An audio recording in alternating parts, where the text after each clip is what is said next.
Meantime, former U.S. Marshal and retired Deputy Chief of the El Paso Police Department, Robert Almonte, is joining us.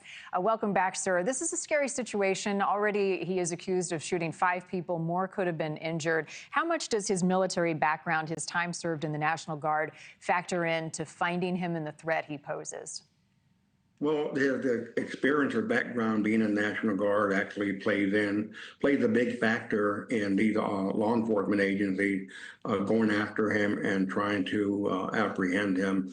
No doubt he has experience handling weapons, and in all probability, he probably still is armed, and he purchased a lot of ammunition. I know an AR-15 was recovered there, but there's no doubt in my mind he's going to be armed, and he's extremely dangerous. So he's got he's trained by the military as far as weapons, as far as tracking, as far as hiding, camouflaging, things of that nature.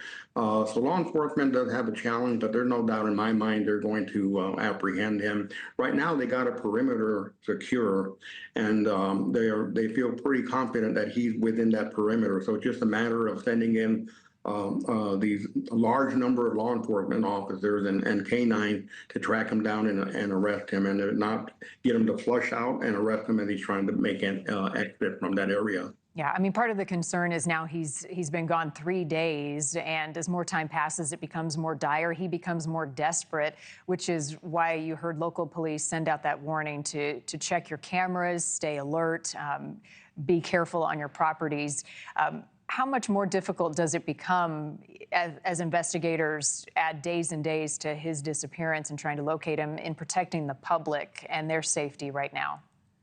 Well, it becomes more difficult, but again, I think the advantage that we have, law enforcement have, is they have them in a perimeter. They have them contained within a perimeter. So that's good news as far as the public safety. However, with each day that goes on, this guy becomes more and more desperate. That's in the way it is right now, that's actually a bigger concern for law enforcement, where he may try to kill law enforcement officers and then maybe eventually taking his own life. How important are his social media, his digital footprint, and any evidence there, and also communicating with his family if he's in touch with anybody he knows in this process? Well, it's extremely important, and you know, as soon as they identified him as a suspect, law enforcement jumped on his social media activity, finding out what he's doing. They reached out to his family, to his associates, to his contacts. They're trying to learn more, or they actually have learned a lot about this guy by going through his social media activity.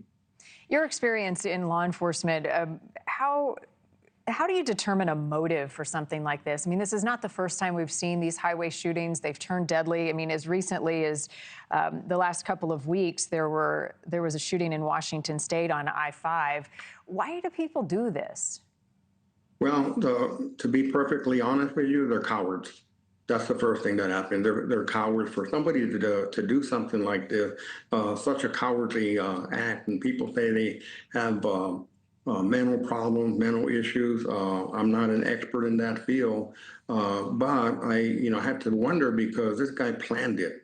It wasn't that he just grabbed a gun, went out there and started shooting. He planned it. He bought the weapon. He bought the ammunition. He specifically found his location where he was going to set up to shoot these vehicles. So it's not like he would be crazy or anything like that. It's just cowardly acts, and I think a lot of this may be some copycat going on. Yeah, well, let's hope they find him as soon as possible. Robert Almonte, as always, thanks for jumping on. Thank you for watching. Go to NewsNationNow.com to find NewsNation on your television provider. And don't forget to click the red subscribe button below to get more of NewsNation's fact-driven, unbiased coverage.